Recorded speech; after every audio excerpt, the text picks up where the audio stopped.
Welcome to Saints on Cinema. This is Tim Wilde. And I'm Josh Edlow. Wow, the suspense was killing us. Thanks for that. And we're doing a Revelations episode today, talking about the second trailer that we have not seen yet of the new upcoming Christopher Robin movie. So special. We already did our initial reaction to the first trailer for Christopher Robin. We were very optimistic, even though we talked about how the characters look like the cartoon and not the original characters. And then I reconsidered that and realized how freaking creepy those are. So we're glad that they're going with this. Very optimistic about the movie, but now we're going to watch the second trailer because the first was just a teaser. We're going to get a little more idea about what's going to happen. And honestly, my biggest question is I don't know if Ewan McGregor is going back to the 100 Acre Woods, or if this is just going to be kind of like the Smurfs movie where they're just going to be in the real world with him. I don't know. Do you know the answer already, Josh? I don't. I haven't. So I'm hoping that this trailer answers a lot of questions. Good, because there's been a lot on the line trying to figure out what's going to happen in the new Winnie the Pooh movie. Like I said in the first trailer, there's a lot of things that Disney could do to make mistakes, but screwing up Winnie the Pooh is not one of them in my mind. It's true. We already talked about this, but Winnie the Pooh is very dear to my heart, and I've always had a connection with staying in touch with your childhood and your imagination, and that's what all of the Winnie the Pooh story was the reality that came from his imagination and the adventures that he had with his little plush dolls and all of that within his mind. And then when he went off to school, abandoning that part of his childlikeness, and growing up.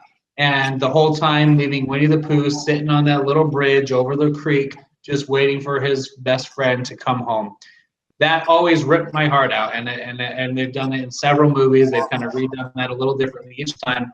And so hopefully this is a reunion of him coming back. I don't know. But we're going to see it, and I hope they don't mess it up. Let's see what they got next on the new trailer.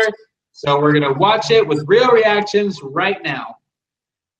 Oh, I do like a party. Come on, Pooh. What should happen if you forget about me? Silly old bear. I won't ever forget about you, Pooh. I promise. Not even when I'm 100. We should be working this weekend, Robin. But I promised my wife and daughter I'd take them away this weekend. All hands on deck. You won't be coming to the cottage. Well, it can't be helped. Your life is happening now, right in front of you. What to do, what to do, what to do. What to do indeed. Pooh? Christopher Robin. No. The tree I remember was in the countryside, not here in London. There's no opening. I suppose it's where it needs to be. Well, it's a silly explanation. Why, thank you. Pooh, why are you here? Oh, yes, I need your help. I've lost all of my friends. Let's get to the bottom of this. Look up, Pooh. Here I come. It would appear that I am stuck. Have you just eaten honey? I have not just eaten honey. I wonder which way. I always get to where I'm going by walking away from where I have been. Do you? That's the way I do it. Hello, Eeyore. Christopher Robin, it's you playing again. Let's go and see if we can find Piglet. I've already stayed far too long. Hello, everyone. It's Christopher Robin! So nice to see you all again. Why, thank you. Silly old bear. I was wrong about work.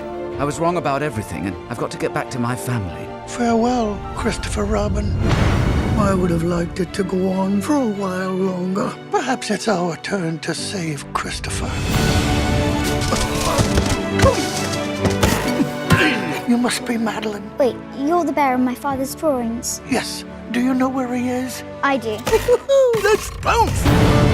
I just saw the most preposterous imposter. Look at him. Digger! Eel! Piglet! If anyone wants to clap, now is the time to do it.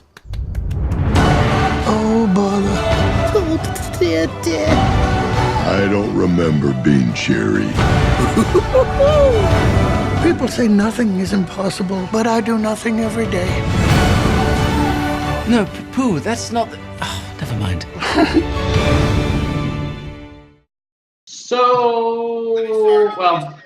Hold on, before you start crapping on stuff, let me just say because I could get the sense from your face that there's something you're not happy about.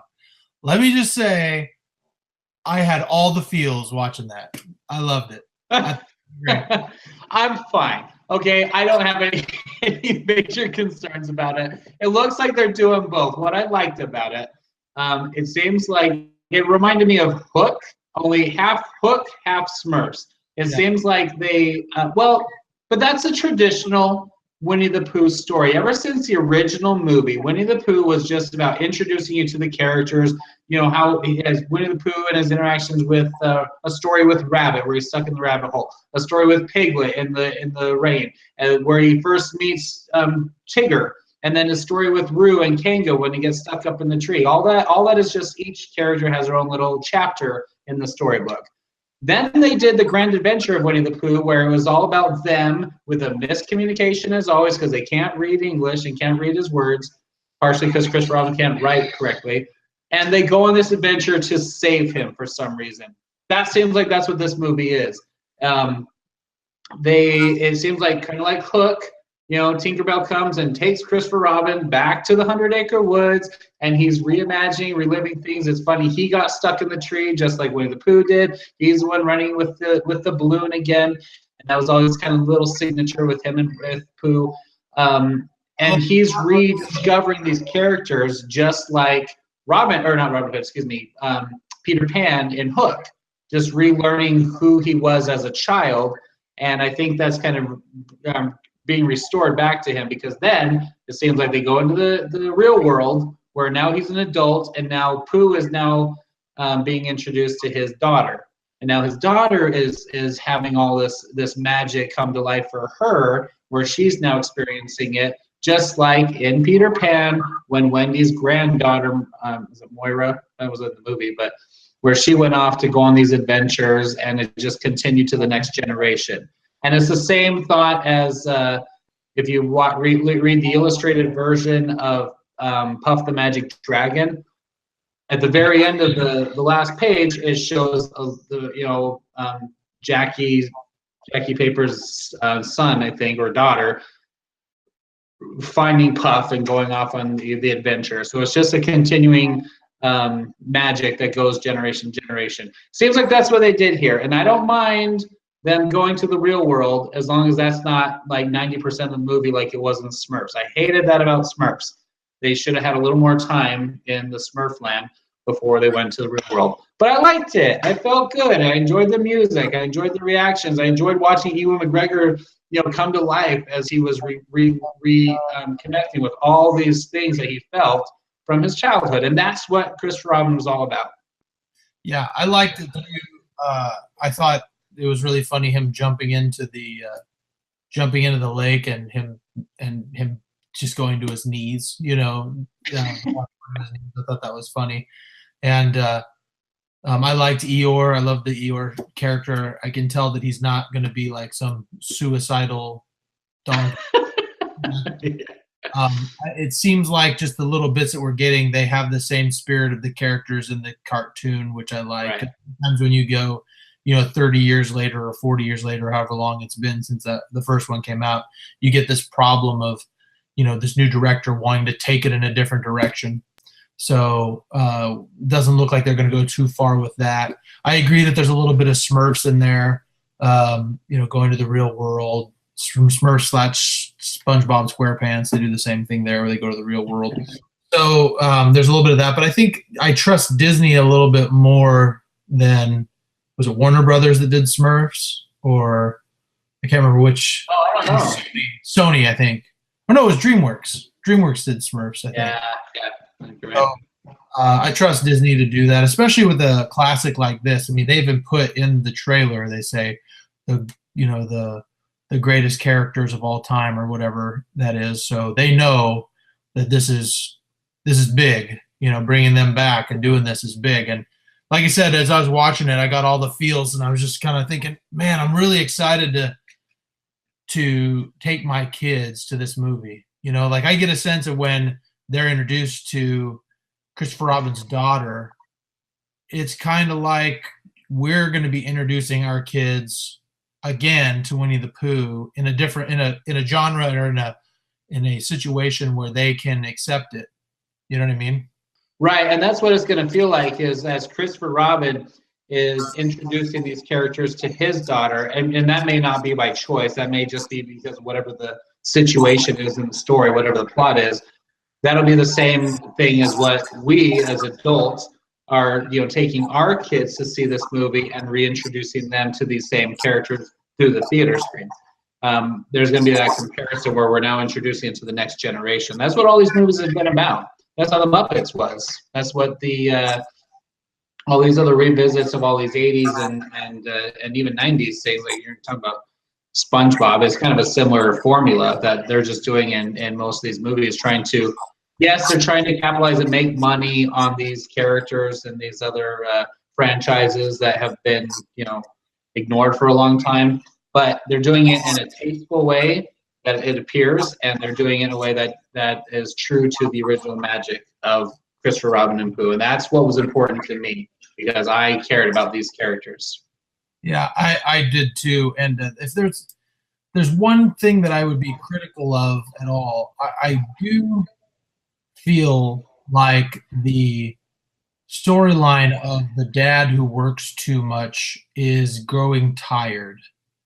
That seems to kind of be a recurring theme. Like you brought up Hook. There's a couple other movies I can't think of them off the top of my head, but Mary Poppins, the original Mary Poppins was like that.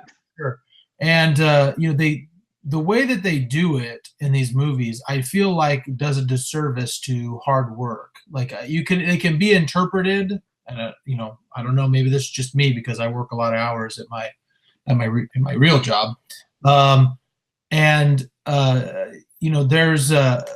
there's this feeling that you get where if you work hard and you work a lot of hours, that somehow you're a bad father, and that's just not true. I work a lot of hours. I just work the hours in a way that I can still make it to the basketball games and the baseball games and the important things and spend time with my family. So, sometimes that's the difference. I mean, anytime in these movies that they portray a workaholic father, it always very dramatically shows the negligence to the kids or to his wife or whatever, or any other responsibilities. That's the exact example in Hook, was he missed his kid's baseball games, and he was always breaking the promises to Jack, and so it dissolved that trust to the point where his wife grabbed the phone and threw it out the window, saying, "You need to cut off and just be here with us. This is our vacation. This is where you were a child. This is where all the memories and the magic came from of who you are."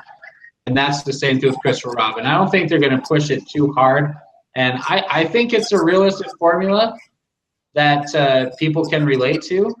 And I think there's a difference between hard-working father, like you're talking about, dedicated and even spending a lot of hours at work, versus someone that's negligent and obsessed with work or money or finance or all that.